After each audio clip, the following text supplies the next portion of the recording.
चलिए, जो आज मैं आपके लिए विषय लेकर आया हूँ उस विषय का नाम है भारतीय संविधान, द कॉन्स्टिट्यूशन ऑफ इंडिया, जो कि एक जीके की किताब से मैं बना रहा हूँ। और इसी प्रकार के बहुत सारे आर्मी के पेपर में, चाहे वो जीडी का हो, सोल्जर का हो, या धर्म शिक्षक का हो, धर्म गुरु का हो, आरटीजीएसईओ जिसे कहते हैं, तो इस तरह के इससे रिलेटेड प्रश्न उनमें पूछे जाते हैं। चलिए, तो बिना देर किए मैं अपना सवाल जवाब प्रश्न उत्तर शुरू करता हूँ। चलिए, तो आज हम बात करेंगे इंडियन कॉन्स्टिट्यूशन की, जो कि ज़्यादातर आर्मी के पेपर में पूछे जाते हैं। तो यहाँ पर आप देख सकते हैं कि प्रैक्टिस सेट दिया हुआ है।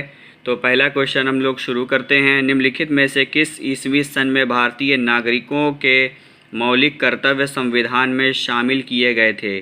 तो जैसा कि आप लोग देख सकते हैं, इसका जवाब ऑप्शन नंबर बी है। ये पहले से टिक लगा हुआ है।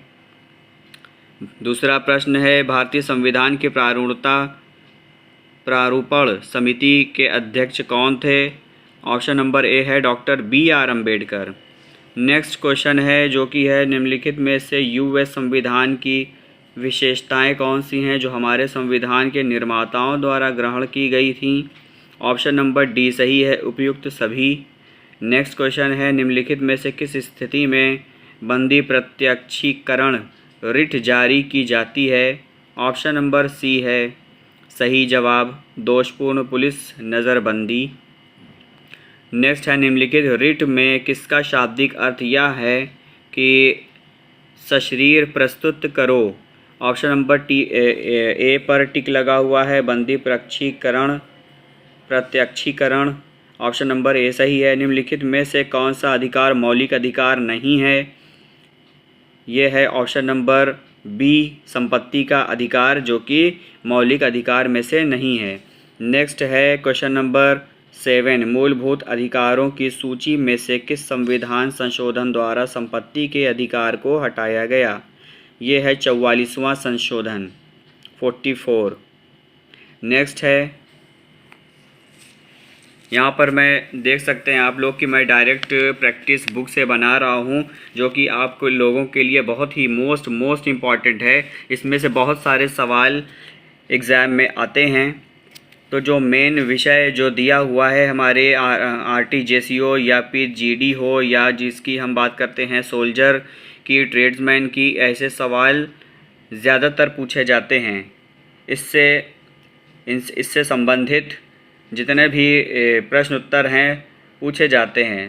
तो जैसा कि मैं वीडियो किताब से जो बनाकर अपलोड करता हूँ चैनल पर, इस वीडियो के ख़त्म होने के बाद, मतलब सवाल जवाब के लास्ट में, मैं इस, जैसा कि आज का जो विषय है द कॉन्स्टिट्यूशन ऑफ इंडिया, भारतीय संविधान, इसके बारे में आगे भी इस प्रैक्टिस सेट के बाद हम लोग डिस्कस करेंगे। और बहुत ही अहम टॉपिक है ये, जो कि ज़्यादातर इम्तिहान में पूछे जाते हैं। चलिए, तो हमारा क्वेश्चन नंबर नेक्स्ट है 8, निम्नलिखित मौलिक अधिकारों में किसको निवारक नज़रबंदी अधिनियम द्वारा नियंत्रित किया गया है? ऑप्शन नंबर सी पर यहाँ आप देख सकते हैं, स्वतंत्रता का अधिकार। नेक्स्ट है, निम्नलिखित में से कौन सी व्यवस्था विधि द्वारा शासन सिद्धांत के विपरीत है? ऑप्शन नंबर बी, विशेषाधिकार तथा प्रतिरक्षा। ऑप्शन नंबर सी है विशेषाधिकार तथा प्रतिरक्षा। क्वेश्चन नंबर 10 की तरफ देखिए। भारतीय संविधान नागरिकों के लिए आर्थिक न्याय किसके माध्यम से सुनिश्चित करता है? तो इसका जवाब होगा, जो कि सही है, ऑप्शन नंबर डी पर टिक लगा हुआ है, राज्य के नीति के निदेशक सिद्धांतों के। नेक्स्ट है, निम्नलिखित में से भारत के संविधान का वो अनुच्छेद कौन सा है जो राज्य सरकार के ग्राम पंचायत संगठित करने के लिए निर्देशित करता है? यह है आर्टिकल अनुच्छेद 40। Option number b right answer. राष्ट्रपति द्वारा संसद के लिए एंग्लो इंडियन समुदाय के कितने सदस्यों को नामित किया जा सकता है? ऑप्शन नंबर ए सही है, 2 को।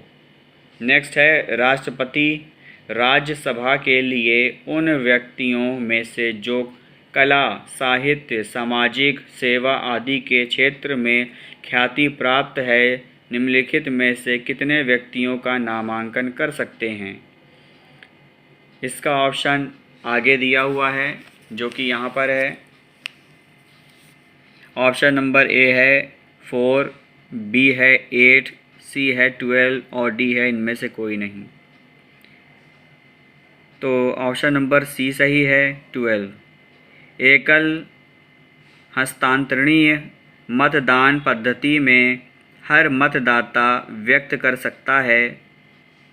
ऑप्शन नंबर डी उतने विकल्प जितने चुनाव में प्रत्याशी हैं। अगला है भारत के राष्ट्रपति के पद को भरने के लिए निर्वाचन का आयोजन निम्नलिखित में से कौन करता है। ऑप्शन नंबर बी पर टिक लगा है, भारत का निर्वाचन आयोग। नेक्स्ट है निम्नलिखित में से कौन सी नियुक्ति भारत के राष्ट्रपति के अधिकार में नहीं है। Option number D is the right answer, Lok Sabha का अध्यक्ष। नेक्स्ट है भारत के राष्ट्रपति पद के लिए चुनाव लड़ने वाले उम्मीदवार की न्यूनतम आयु क्या निर्धारित है। ऑप्शन नंबर ए पर टिक है 35 ईयर्स। नेक्स्ट है क्वेश्चन नंबर 18, भारत के राष्ट्रपति पद के लिए निर्धारित अधिकतम आयु सीमा क्या है।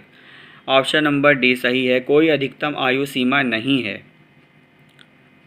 नेक्स्ट है संसद के दोनों सदनों का संयुक्त सत्र कौन बुला सकता है। Option number A is the right answer, राष्ट्रपति। नेक्स्ट संविधान में कितने प्रकार के आपातकालों का प्रभाव है। ऑप्शन नंबर सी सही है 3।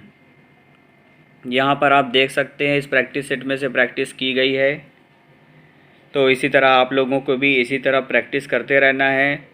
डेट का कभी भी आ सकती है, अभी तो कैंसिल हो चुका है, लेकिन कभी भी डेट आएगी तो आप लोगों को बिल्कुल प्रिपेयर रहना है। चाहे वो पेपर आपका 1 हो 2 हो, हर तरह से बिल्कुल अपनी तैयारी करके रखना है। चलिए तो नेक्स्ट देखते हैं क्वेश्चन नंबर 21, निम्नलिखित में से वह व्यक्ति कौन है जिसे भारतीय संविधान के तहत आपातकालीन की घोषणा करने के लिए अंतिम प्राधिकारी माना जाता है। वो है ऑप्शन नंबर ए, राष्ट्रपति। नेक्स्ट है राज्यसभा के सदस्य का कार्यकाल निम्नलिखित में से कितने वर्ष का होता है। ये होता है 6 वर्ष का। Option number D is the right answer. Next नागरिकता प्राप्त करने के लिए शर्तें निर्धारित करने वाला सक्षम निकाय कौन सा है। ऑप्शन नंबर सी सही है, संसद। अगला है मंत्रिमंडल सामूहिक रूप से उत्तरदायी है, क्या है। ऑप्शन नंबर सी सही है, लोकसभा के प्रति। नेक्स्ट है हमारा भारतीय संसद में लोक लेखा समिति का अध्यक्ष होता है।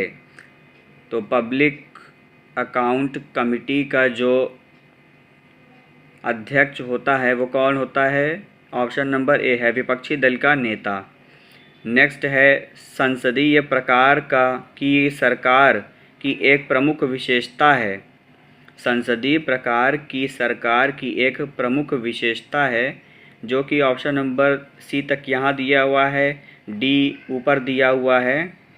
ठीक है, तो इसको पढ़ लेते हैं हम लोग। कार्यपालिका का नियन कार्यकाल, बी है कार्यपालिका लोगों के प्रति उत्तरदायी होती है, सी है कार्यपालिका विधानमंडल से अलग होती है, या डी है यहाँ पर देख सकते हैं आप लोग संसद के प्रति मंत्री परिषद का सामूहिक उत्तरदायित्व।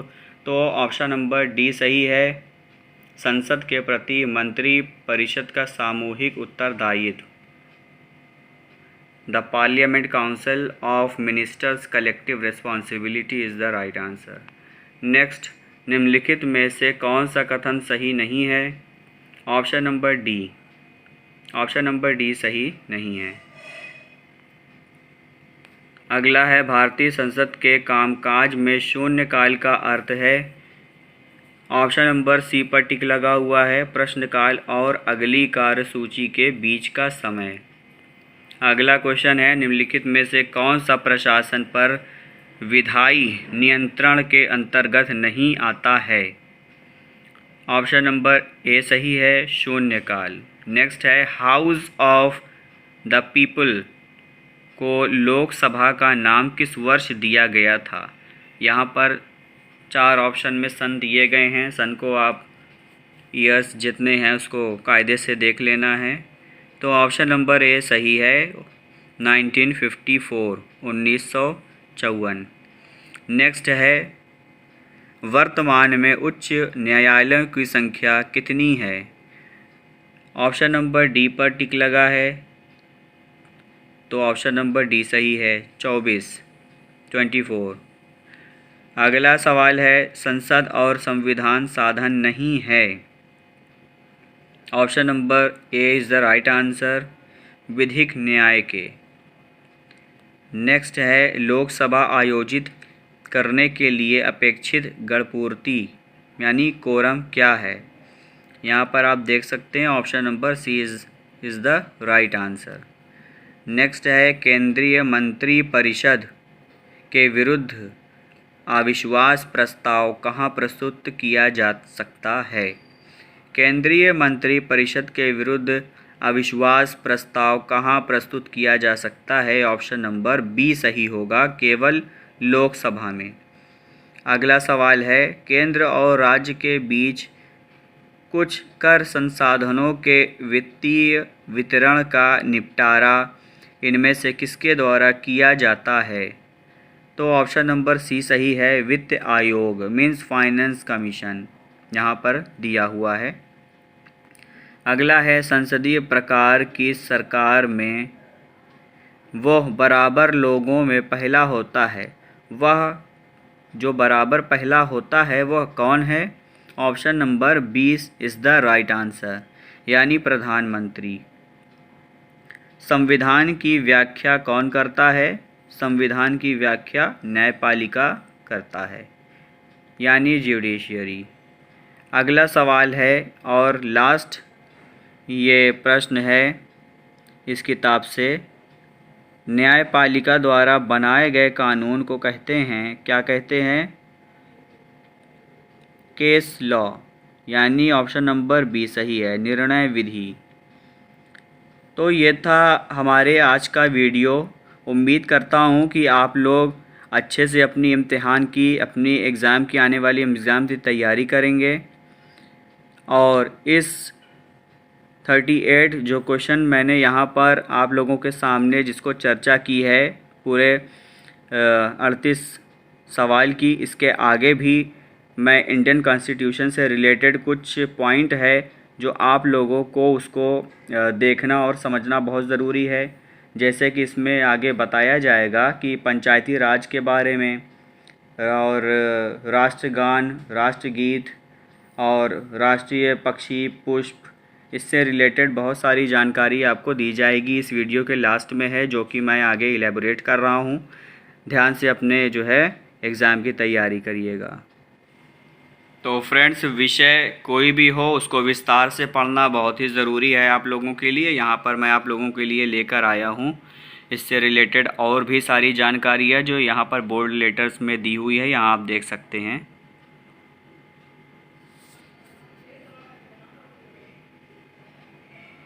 जैसे कि यहाँ देश और क्षेत्र दिया हुआ है, भारतीय संविधान के विदेशी स्रोत के बारे में यहाँ टिप्पणियाँ हैं।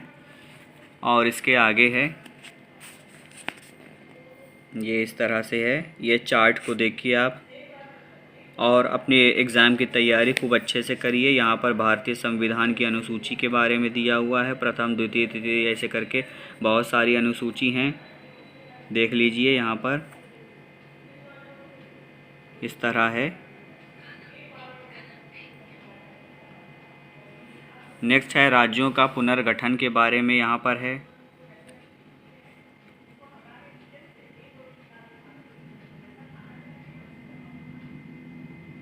नए राज्यों का गठन वर्ष क्या है, बहुत ही डिटेल में इसके बारे में चर्चा की गई है यहाँ पर। तो प्रश्न उत्तर के अलावा यहाँ पर जो एक्स्ट्रा जानकारी मैं आप लोगों को दे रहा हूँ उसको ध्यानपूर्वक अपने दिमाग में रखना है और एग्ज़ाम की तैयारी करते रहना है। आपकी एग्ज़ाम की डेट कभी भी आ सकती है। मौलिक कर्तव्य में इतने सारे पॉइंट हैं, क्या क्या हैं उसको आप देख सकते हैं। बहुत ही क्लियर है जो भी मैं दिखा रहा हूँ। इसको पॉज करते जाइएगा और अपने हिसाब से आप लोग देखकर पढ़ते जाइएगा।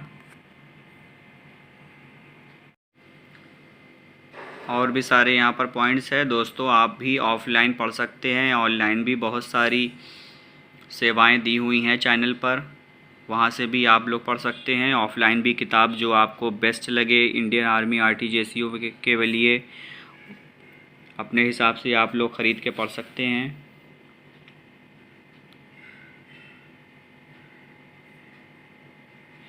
यहाँ पर जिस किताब से मैं बना रहा हूँ उस किताब का नाम है विद्या जॉब मेट। यहाँ आप देख सकते हैं।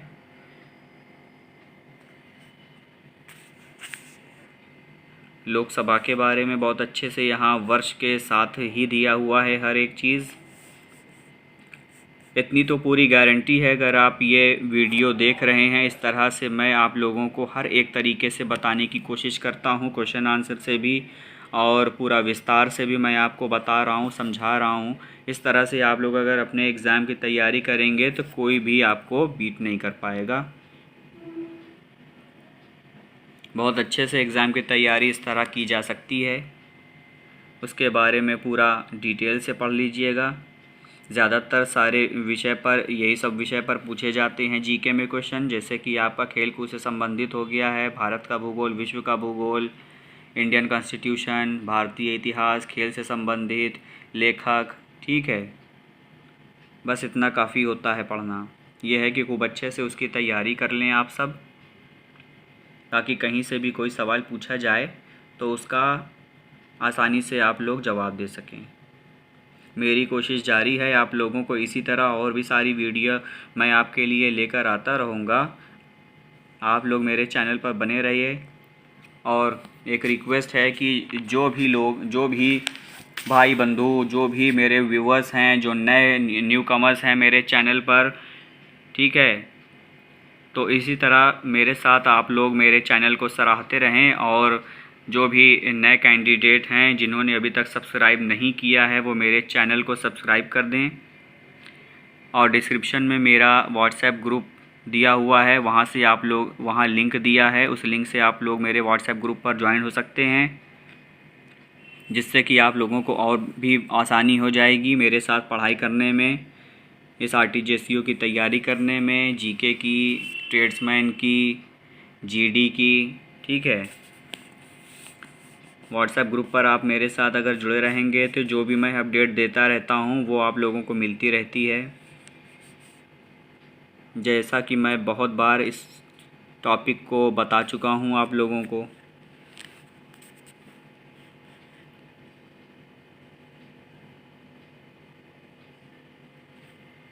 यहाँ पर योजना आयोग के बारे में दिया हुआ है, विस्तार से देख सकते हैं आप लोग।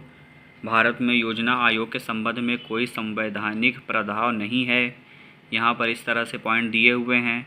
राष्ट्रीय विकास परिषद है, वित्त आयोग है, लोक सेवा आयोग के बारे में, निर्वाचन आयोग, राष्ट्रीय दल का दर्जा हासिल करने के लिए आवश्यक शर्तें क्या हैं वो है उसके बारे में, परिसीमन आयोग के बारे में यहाँ पर दिया हुआ है। आप लोग इस तरह से एडजस्ट कर लीजिएगा, इस वीडियो में पॉज कर करके पढ़िएगा।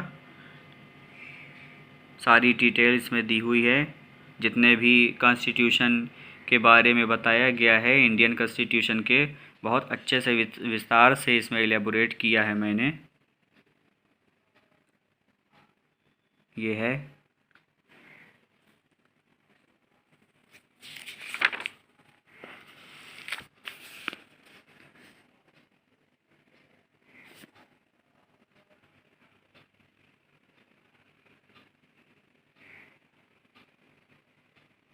पंचायती राज के बारे में देखिए, डेट बाय डेट दिया हुआ है।